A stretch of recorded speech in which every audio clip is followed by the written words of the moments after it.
तो दोस्तों स्वागत है हमारे ग्रीन इंडिया ट्रेडर चैनल में। और दोस्तों इस चैनल में आपको स्टॉक मार्केट के ऊपर काफ़ी सारी इन्फॉर्मेटिव वीडियोस मिलने वाली है। और दोस्तों मैं इस चैनल में आपको स्टॉक मार्केट के बारे में वो सारी चीज़ें सिखाऊंगा जो कई लोग आपसे पैसे लेकर सिखाते हैं, लेकिन वही सारी चीज़ें इस चैनल में आपको फ्री में सीखने को मिलेंगी, जिसे आप स्टॉक मार्केट में अप्लाई करके काफ़ी अच्छा प्रॉफिट बना सकते हैं।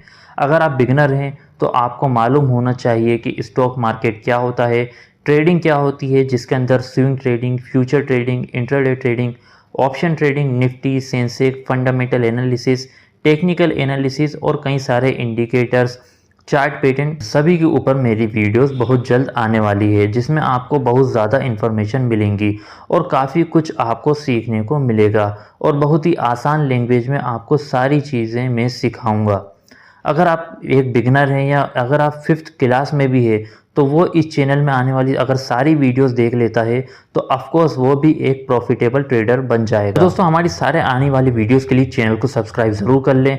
तो दोस्तों आज इस वीडियो में हम मोस्ट इम्पोर्टेंट टॉपिक के ऊपर बात करेंगे जो काफ़ी डिमांड में रहता है और कई लोग इसे समझना चाहते हैं, लेकिन कोई इस टॉपिक को अच्छे से समझा नहीं पाता है। हाँ, हम बात कर रहे हैं कैंडलस्टिक पैटर्न के बारे में। और ये एक ऐसा पैटर्न है जिसमें अगर आप मास्टरी कर लेते हैं, मतलब अगर आप इसे अच्छे से सीख लेते हैं, तो आप डेली स्टॉक मार्केट में काफ़ी अच्छा प्रॉफिट बना सकते हैं।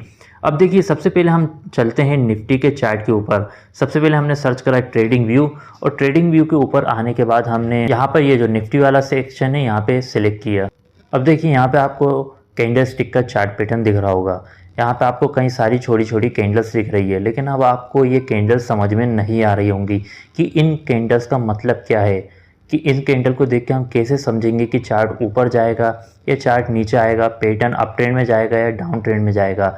और यहाँ पर दोस्तों आप देख सकते हो यहाँ पे कई सारे पैटर्न है, hollow candle, line, line with marker, step line, लेकिन इन सब में जो सबसे ज़्यादा बेटर होता है वो होता है कैंडलस्टिक पैटर्न। और इसी पैटर्न को सबसे ज़्यादा ट्रेडर और सारे ही बड़े ट्रेडर यूज़ करते हैं, क्योंकि ये एग्जैक्ट हमें एक्यूरेसी बताता है कि मार्केट अप ट्रेंड में जाएगा या डाउन ट्रेंड में जाएगा। लेकिन इसको समझना इतना आसान नहीं होता है, क्योंकि हर कैंडल का एक अलग मीनिंग होता है और इसमें कई सारे कैंडल्स होते हैं। लेकिन अगर आप ये वीडियो पूरी देख लेते हैं तो आपको कैंडलस्टिक पैटर्न के बारे में हर एक चीज़ अच्छे से समझ में आ जाएगी। देखिए दोस्तों, ग्राफ के अंदर 3 चीज़ें होती है। सबसे पहले अगर ग्राफ ऊपर की तरफ जाता है तो हम उसे अप ट्रेंड मार्केट बोलते हैं। अगर ग्राफ नीचे की तरफ आता है तो हम उसे डाउन ट्रेंड मार्केट बोलते हैं। और अगर ग्राफ इस तरीके से सीधे सीधे चलता है तो हम उसे साइडवेज ट्रेंड बोलते हैं। और एक चीज़ और दोस्तों, मैं आपको इस वीडियो में थ्योरी पढ़ा रहा हूँ, लेकिन इनके पीछे की जो साइकोलॉजी होती है वो काफ़ी डिफरेंट होती है। कौन सी कैंडल कब और कौन सी सिचुएशन में काम सही से करती है, उसकी हमारी एक अलग वीडियो आने वाली है। तो दोस्तों अगर आप इस वीडियो को पूरी देख लेते हैं तो आपको कैंडलस्टिक पैटर्न तो सारा समझ में आ ही जाएगा। अब दोस्तों आप एक कॉपी और पेन ले लीजिए और साथ में नोट भी करते जाइए, जिससे आप भूलें ना। और देखिए, मैं आपको थ्योरी पढ़ा रहा हूँ, लेकिन इस वीडियो को देखने के बाद आपको प्रैक्टिस भी करना है चार्ट के ऊपर। अगर आप प्रैक्टिस नहीं करोगे तो भूल जाओगे। अब सबसे पहले कैंडलस्टिक पैटर्न 3 तरह के होते हैं। जो एक कैंडल से बनता है हम उसे सिंगल कैंडलस्टिक पैटर्न बोलते हैं। जो 2 कैंडल से बनता है उसे हम डबल कैंडलस्टिक पैटर्न बोलते हैं। और जो 3 या 3 से ज़्यादा कैंडल से मिलकर बनता है उसे हम ट्रिपल कैंडलस्टिक पैटर्न बोलते हैं। लेकिन आज इस वीडियो में हम सिर्फ सिंगल कैंडलस्टिक पैटर्न को समझेंगे। इसके बाद मेरी 2 वीडियोस और आएंगी जिसमें हम डबल कैंडलस्टिक पैटर्न और 3 या 3 से ज़्यादा बनने वाली कैंडलस्टिक के पैटर्न के बारे में बात करेंगे। उसके लिए चैनल को सब्सक्राइब ज़रूर कर लें। अब देखिए, सबसे पहले हमको कैंडलस्टिक के पार्ट्स के बारे में समझना होगा। नॉर्मली सिर्फ 2 कलर की ही कैंडल होती है, एक होती है ग्रीन कैंडल और एक होती है रेड कैंडल। और जो ग्रीन कैंडल होती है उसे हम बुलिश कैंडलस्टिक बोलते हैं, और जो रेड कैंडल होती है उसे हम बेरिश कैंडलस्टिक बोलते हैं। अब आपको ये बुलिश और ये बेरिश क्या होता है समझ में नहीं आ रहा होगा, तो देखिए इसमें आपको इतने समझने की ज़रूरत नहीं है। बुलिश का सिंपल सा मीनिंग होता है कि जिसमें मार्केट ऊपर जा रहा है, मतलब जो शेयर्स की प्राइस होती है वो हमेशा बढ़ती है, हमेशा ऊपर की तरफ जाती है, और इसमें जो मार्केट है वो हमेशा अप ट्रेंड की तरफ रहता है। और जो बेरिश कैंडलस्टिक होती है उसमें हमेशा मार्केट नीचे की तरफ जाता है, उसमें हम बोलते हैं डाउन ट्रेंड जा रहा है। डाउन ट्रेंड मार्केट जा रहा है और उसकी जो प्राइस है हमेशा जो शेयर्स की प्राइस होती है वो घटती है। आई होप आपको इतना समझ में आ गया होगा। अब ये देखिए, ये जो इतना पार्ट होता है उसे हम बॉडी बोलते हैं, जो कि एक्चुअल प्राइस होती है शेयर्स की। मतलब जो आप कैंडल स्टिक पैटर्न पढ़ रहे हैं वो सिर्फ एक्चुअल प्राइस ही है, बस जो प्राइस का शेप है वो अलग अलग है। और ये जो आपको ऊपर और नीचे जो शेडो दिख रही है जिसे हम विग भी बोलते हैं, लेकिन ज़्यादातर सब लोग इसे शेडो बोलना ही पसंद करते हैं। अब यहाँ पर आपको दो शेडो मिलती है, एक होती है लो और एक होती है हाई। मतलब यहाँ की जो प्राइस है, ओपनिंग जो हुई है वो 100 रुपये से हुई है एग्जाम्पल के तौर पर, लेकिन उसका लो कितना गया है, उसका लो गया है मान के चलो 95 रुपीज़, जिसकी एक परछाई पड़ी थी कि हाँ ये इतना लो जा सकता है, लेकिन ओपनिंग कहाँ से हुई, 100 रुपये पर हुई। अब इसकी प्राइस बढ़ते बढ़ते बढ़ते कहाँ तक पहुँची, 115 रुपये तक, जो कि इसका हाई गया था। लेकिन एक्चुअल में जो प्राइस है इसकी कहाँ पर जाकर क्लोज हुई, 110 रुपये पर। एक परछाई पड़ी थी कि ये 115 रुपये पर जाकर क्लोज हो सकता है, लेकिन क्लोज एक्चुअल में कहाँ पर हुई, 110 रुपये पर। और ये कौन सी कैंडल स्टिक हुई, बुलिश कैंडल स्टिक, क्योंकि इसकी प्राइस बढ़ रही है। अब देखिए यहाँ पर रेड कैंडल में, रेड कैंडल की ओपनिंग कितने से शुरू हुई, 100 रुपये से, लेकिन इसका हाई कितना गया, 105 रुपये तक। लेकिन शुरू कहाँ से हुई, एक्चुअल में 100 रुपये से। एक परछाई पड़ी थी कि 105 रुपये तक इस शेयर्स की प्राइस जा सकती है, लेकिन ओपनिंग कहाँ से हुई, 100 रुपये पर। और नीचे कहाँ तक गई है, इसका पूरे लो पर 85 रुपीज़ तक, 85 रुपये तक इसका पूरा लो नीचे तक गया है, लेकिन क्लोज कहाँ पर हुई जाकर, 90 रुपीज़ पर। अब इसमें क्या हो रहा है, इसमें शेयर की प्राइस घट रही है और ये कौन सा पैटर्न हुआ, ये डाउन ट्रेंड पैटर्न हुआ, मतलब मार्केट नीचे की तरफ जा रहा है। इसे हम बेरिश कैंडलस्टिक पैटर्न बोलते हैं। आई होप आपको इतना समझ में आ गया होगा। अब देखिए, जो बुलिश कैंडलस्टिक पैटर्न होता है वो चार्ट के हमेशा बॉटम में बनता है। ये देखिए इस तरीके से ये मैंने चार्ट बनाया और ये डाउन ट्रेंड की तरफ मार्केट आया और यहाँ पर जो है बुलिश कैंडलस्टिक पैटर्न बना। लेकिन जैसे ही बुलिश कैंडलस्टिक पैटर्न बना वहाँ से क्या हुआ, ट्रेंड रिवर्स हुआ और मार्केट कहाँ गया, ऊपर की तरफ। और ऐसे ही यहाँ कैंडलस्टिक है, बुलिश कैंडलस्टिक कहाँ पर बनता है, ऊपर टॉप पर, चार्ट के टॉप पर बनता है। मार्केट पहले कैसा था, अप ट्रेंड में था, ऊपर की तरफ जा रहा था, लेकिन जैसे ही बेरिश कैंडलस्टिक बना वहाँ से क्या हुआ, मार्केट का जो ट्रेंड है वो रिवर्स हुआ और मार्केट कहाँ पे आया, डाउन ट्रेंड की तरफ, नीचे की तरफ। इसे हम बोलते हैं बेरिश कैंडलस्टिक। और वहाँ से इन जब भी ये दोनों कैंडलस्टिक बनते हैं, जब भी बुलिश कैंडलस्टिक बनता है वहाँ से काफ़ी ज़्यादा स्ट्रॉन्ग इंडिकेशन होता है कि ट्रेंड रिवर्स हो सकता है। और जहाँ पर ऊपर टॉप पर बेरिश कैंडलस्टिक बनता है वहाँ से काफ़ी स्ट्रॉन्ग चांसेस हैं, काफ़ी स्ट्रॉन्ग इंडिकेशंस मिलते हैं कि वहाँ से ट्रेंड रिवर्स हो सकता है। अब एक चीज़ और, बुलिश कैंडलस्टिक में हमेशा कौन बैठा होता है, वहाँ पर बायर बैठे होते हैं जो कि प्राइस को ऊपर लेकर जाते हैं। और बेरिश कैंडलस्टिक में हमेशा कौन बैठा होता है, यहाँ पर हमेशा सेलर बैठे होते हैं जो प्राइस को हमेशा नीचे की तरफ लेकर जाते हैं।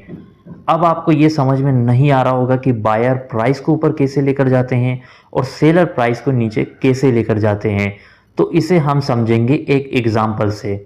शायद अभी थोड़ी इसमें वीडियो ज़्यादा लंबी हो रही है, लेकिन अगर आप इस वीडियो को पूरी देख लेते हैं तो आपके सारे डाउट्स क्लियर हो जाएंगे और आई होप आप बोर नहीं हो रहे होंगे।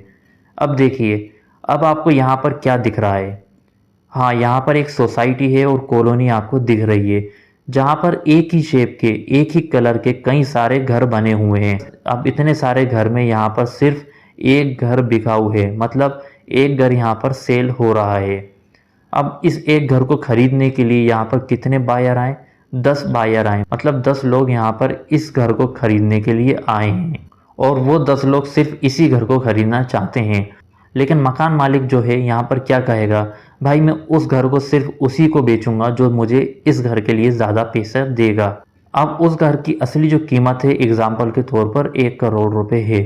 अब मकान मालिक ने कह तो दिया कि मैं इस घर को 1 करोड़ में दे रहा हूँ, लेकिन अब 10 लोग इस घर को लेना चाहते हैं, तो इस घर को जो मुझे 1 करोड़ से ज़्यादा देगा मैं ये घर उसी को दूंगा। अब उन 10 बायर में बोली लगती है कि इस घर के लिए मैं 1 करोड़ 10 लाख रुपए देने के लिए तैयार हूँ। दूसरा बोलता है कि मैं इस घर के लिए 1 करोड़ 20 लाख रुपए देने के लिए तैयार हूँ। तीसरा बोलता है कि मैं इस घर के लिए 1 करोड़ 30 लाख रुपए देने के लिए तैयार हूँ। अब उस घर की जो एक्चुअल प्राइस थी वो थी 1 करोड़ रुपए, लेकिन उसकी जो कीमत है बढ़ती जा रही है क्योंकि वहाँ पर सिर्फ एक घर बिकाऊ है और ख़रीदने के लिए 10 लोग खड़े हैं और आखिर में आकर उसको कोई ख़रीद लेता है ज़्यादा प्राइस में। तो इसमें आपको क्या देखने को मिलता है? इसमें आपको ये देखने को मिलता है कि जहाँ पर बायर ज़्यादा होते हैं वहाँ पर प्राइस बढ़ जाती है।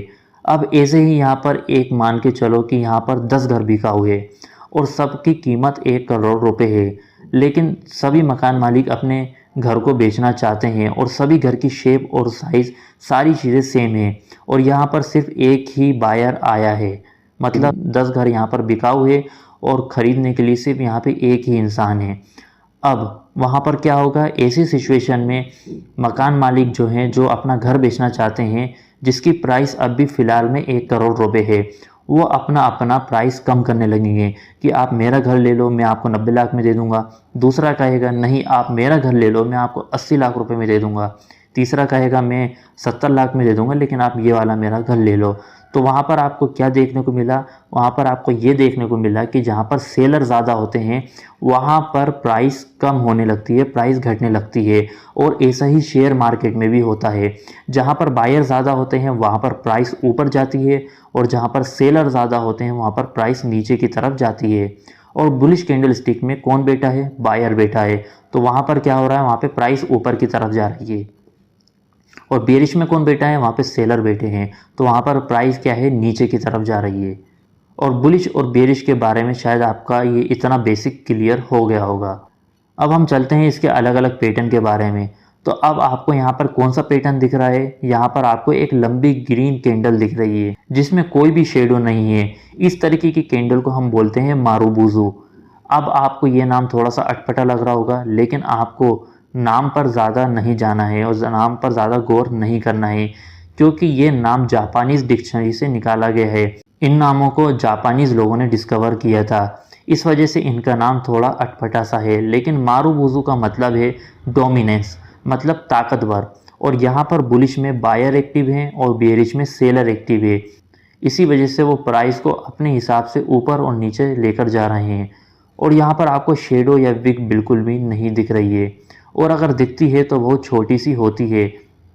मैं आपको वो भी समझा देता हूँ। जिसका विग बिल्कुल भी नहीं होता है उसे हम मारुबुजू फुल बोलते हैं, मतलब जहाँ से प्राइस ओपन हुआ है और उसके नीचे गया ही नहीं है, और जहाँ पर क्लोज हुआ है उससे ऊपर गया ही नहीं है, उसे हम मारुबुजू फुल बोलते हैं। और जिसकी शेडो बुलिश में ऊपर होती है और बेरिश में नीचे होती है उसे हम बोलते हैं मारुबुजू ओपन। और जिसकी शेडो बुलिश में नीचे और बेरिश में ऊपर होती है उसे हम बोलते हैं मारुबुजू क्लोज। मतलब यहाँ पर प्राइस ओपन तो हुआ लेकिन उसने अपना लो बनाया ही नहीं, लेकिन उसने अपना हाई ज़रूर बनाया। और यहाँ पर मारुबुजू क्लोज में इसने अपना लो तो बनाया लेकिन हाई नहीं बनाया। आई होप आपको ये समझ में आया होगा। लेकिन हम मारुबुजू को चार्ट में देख लेते हैं कि ये किस तरीके से बनता है। तो आप देख सकते हैं यहाँ पर चार्ट पर, जहाँ पर बुलिश मारुबुजू बना है वहाँ से ट्रेंड रिवर्स हुआ है, मतलब मार्केट ऊपर की तरफ गया है, जिसे हम अप ट्रेंड मार्केट बोलते हैं।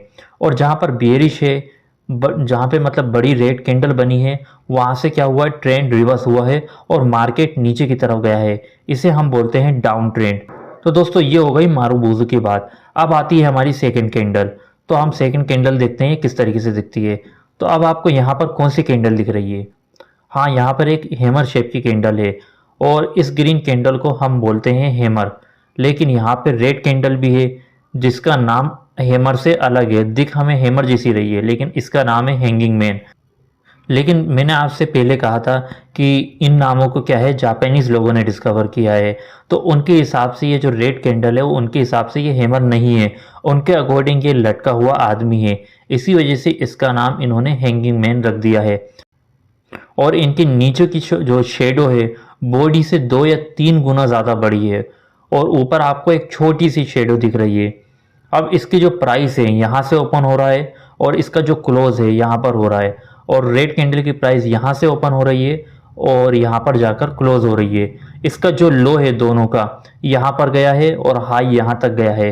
अब देखिए दोस्तों, जो बुलिश कैंडलस्टिक होती है वो हमेशा चार्ट के बॉटम में बनती है। जो डाउन ट्रेंड पैटर्न होता है, मतलब जो पैटर्न है डाउन ट्रेंड की तरफ होता है, और अगर वहां पर बॉटम पर जाकर अगर बुलिश कैंडलस्टिक बनती है तो वहां से ट्रेंड रिवर्स हो सकता है।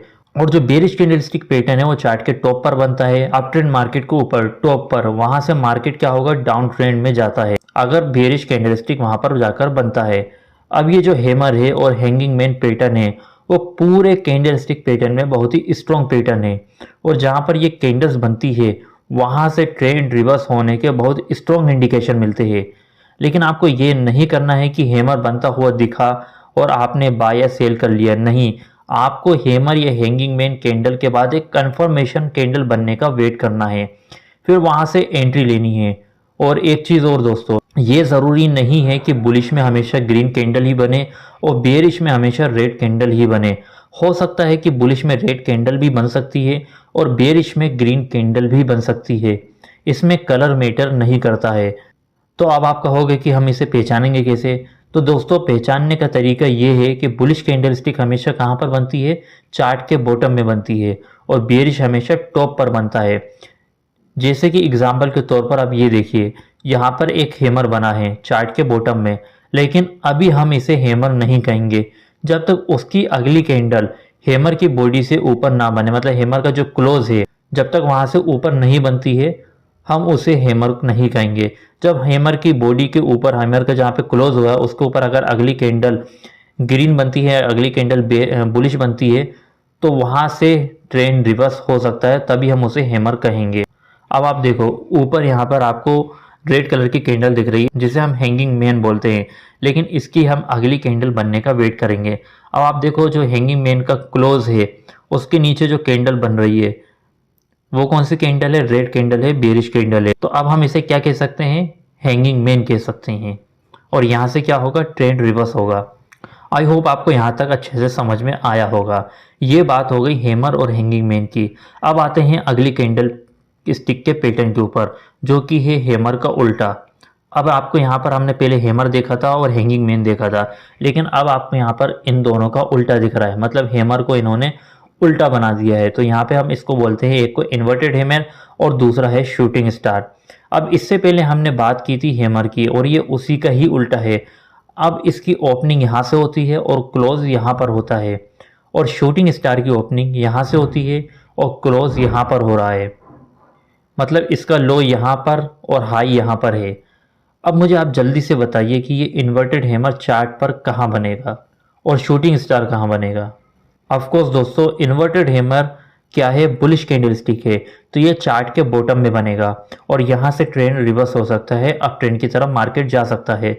और शूटिंग स्टार बियरिश है, तो ये चार्ट के टॉप पर बनेगा और ट्रेंड नीचे की तरफ जा सकता है। अब आपको हम चार्ट पर दिखाते हैं कि इन्वर्टेड हैमर किस तरीके से बनता है। आप देख सकते हैं यहाँ पर है एक इन्वर्टेड हैमर, और इसके बाद क्या हुआ, जैसे ही इन्वर्टेड हैमर बना और कंफर्मेशन कैंडल मिली तो वहाँ से क्या हुआ, मार्केट ऊपर की तरफ गया। और यहाँ पर देखिए, यहाँ पर चार्ट के टॉप पर शूटिंग स्टार बना है, और इसके शूटिंग स्टार बनने के बाद क्या हुआ, ट्रेंड रिवर्स हुआ और मार्केट क्या हुआ, नीचे की तरफ गया। तो इस तरीके से ये दोनों वर्क करते हैं। और दोस्तों, मैं आपको एक चीज़ और बता दूं, जो हैमर और हैंगिंग मैन है और इन्वर्टेड हैमर और जो शूटिंग स्टार है, ये दोनों तरह के कैंडल स्टिक पैटर्न बहुत ही इंपॉर्टेंट है पूरे कैंडल स्टिक पैटर्न में। मतलब जब भी ये दोनों बनते हैं, hammer, inverted hammer, hanging man और शूटिंग स्टार, जब भी ये बनते हैं अब हमेशा 90% चांसेस होता है कि वहाँ से ट्रेंड रिवर्स हो सकता है। आपको कंफर्मेशन कैंडल का वेट करना है बनने का। जैसी कंफर्मेशन कैंडल बनती है तो वहाँ से आपको एंट्री लेनी है और वहाँ से आप अपना प्रॉफिट बना सकते हैं। और एक चीज़ और, आपको वहाँ पे अपना स्टॉप लॉस भी बुक करना है, क्योंकि कई लोग अपना स्टॉप लॉस बुक नहीं करते हैं। अब हमारी नेक्स्ट कैंडल आती है बुलिश स्पिनिंग टॉप और बेरिश स्पिनिंग टॉप, और ये दोनों एकदम एक जैसे दिखते हैं। अब स्पिनिंग टॉप का मतलब होता है घूमता हुआ लट्टू, मतलब आपने बचपन में लट्टू चलाया होगा या बेबलेट चलाए होंगे, ये ऐसे ही कुछ इस तरीके से दिखता है। अब अगेन बुलिश स्पिनिंग टॉप कहाँ पर बनता है, चार्ट के बॉटम में बनेगा और वहाँ से ट्रेंड रिवर्स हो सकता है। और बेरिश जो है, बेरिश स्पिनिंग टॉप चार्ट के ऊपर बनेगा और वहाँ से ट्रेंड रिवर्स हो सकता है।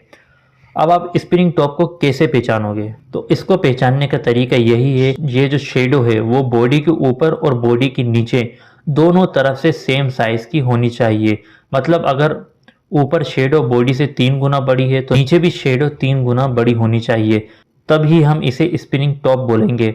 अब हम इसे चार्ट पर जल्दी से देख लेते हैं। तो चार्ट पर बुलिश स्पिनिंग टॉप कुछ इस तरीके से बनता है और बेरिश स्पिनिंग टॉप कुछ इस तरीके से बनता है।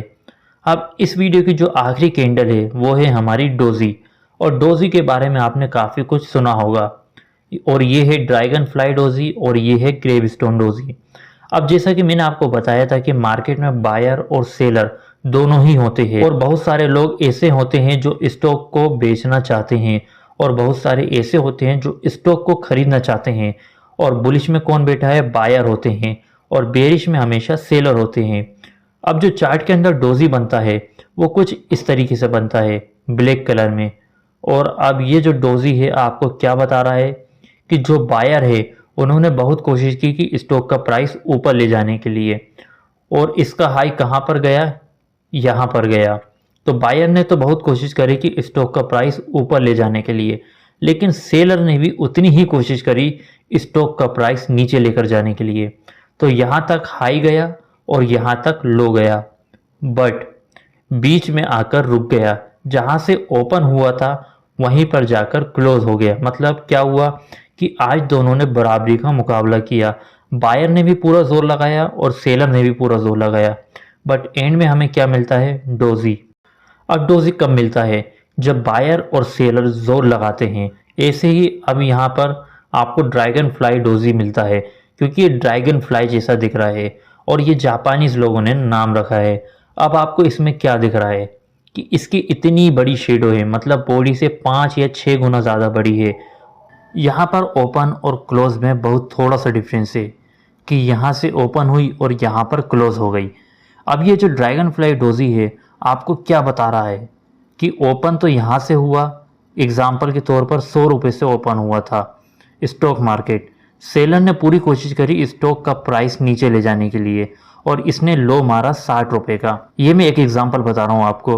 अब आपको लग रहा होगा कि ये तो बहुत ज़्यादा नीचे आ गया है, लेकिन उसके बाद बायर ने दोबारा से स्टॉक को ऊपर लेकर गए और ये जो क्लोज हुआ एग्जाम्पल के तौर पर 105 रुपये पर हुआ। अब यहाँ पर क्या पता लग रहा है कि यहाँ पर हावी कौन हुआ? सेलर ने पूरी कोशिश करी कि स्टॉक का प्राइस नीचे ले जाने के लिए, लेकिन यहाँ पर बायर स्ट्रॉन्ग थे और बायर ने इसे नीचे क्लोज नहीं होने दिया और वो पॉजिटिव में ही जाकर क्लोज हुआ। तो यहाँ से होने वाला क्या है? यहाँ से ट्रेंड चेंज हो सकता है। और ड्रैगन फ्लाई डोजी कहाँ बनता है? हमेशा चार्ट के बॉटम में, क्योंकि ये बुलिश कैंडलस्टिक है। अब यहाँ पर है ग्रेवस्टोन डोजी और ये बेयरिश कैंडलस्टिक पैटर्न है। अब आपको पता है कि जो हमारी रेड कलर की कैंडल होती है उसकी प्राइस ऊपर से ओपन होती है। मानते हैं ये 60 रुपये पर ओपन हुई, उसके बाद बायर ने पूरी कोशिश करी उसे ऊपर ले जाने के लिए और ये यहाँ पर 100 रुपये पर लेके चले गए, लेकिन इसने हाई कितना मारा? 100 रुपये का मारा। लेकिन उसके बाद यहाँ पर सेलर स्ट्रॉन्ग थे और वो अगेन प्राइस को नीचे लेकर गए और ये क्लोज कितने पर हुआ? 55 रुपये पे। जब ये 55 रुपये पर आकर क्लोज हुआ, इसका मतलब यहाँ पर सेलर हावी हुए। सेलर ने पूरा कंट्रोल यहाँ पर ले लिया और जब सेलर ने कंट्रोल ले लिया तो क्या होगा? यहाँ पर ट्रेंड रिवर्स होगा और मार्केट नीचे की तरफ जाएगा। और जब ग्रेवस्टोन डोजी बनता है तो काफ़ी स्ट्रॉन्ग इंडिकेशन होता है कि मार्केट का ट्रेंड रिवर्स हो सकता है। अब हम इन दोनों को चार्ट में देख लेते हैं कि ये दोनों चार्ट में कैसे दिखते हैं। अब यहाँ पर देखिए, यहाँ पर ड्रैगन फ्लाई डोजी बन रहा है और यहाँ से क्या हुआ? ट्रेंड रिवर्स हुआ और मार्केट ऊपर की तरफ गया। फिर आगे एक ग्रेवस्टोन डोजी बना और यहाँ से फिर क्या हुआ? ट्रेंड रिवर्स हुआ और मार्केट नीचे गया। आई होप आपको इतना समझ में आ गया होगा। तो यहाँ पर होती है हमारी कंप्लीट सिंगल कैंडलस्टिक पैटर्न। लेकिन आपने अभी जो इस वीडियो में पढ़ा है उसके चार्ट पर जाकर आपको प्रैक्टिस करना है। और अगर आपको अभी भी कुछ कन्फ्यूज़न है तो आप नीचे कमेंट में लिख सकते हैं और मैं कहूँगा कि इस वीडियो को आप एक बार और देखें, क्योंकि कैंडलस्टिक पैटर्न को समझने में वक्त लगता है और इतनी जल्दी समझ में नहीं आता है। तो अगर आप एक बार और इस वीडियो को देख लेते हैं तो आपके सारे कन्फ्यूज़न दूर हो जाएंगे। अब इसके बाद आपको डबल और ट्रिपल कैंडलस्टिक पैटर्न पर भी वीडियो मिल जाएगी, तो उसके लिए चैनल को सब्सक्राइब कर लें।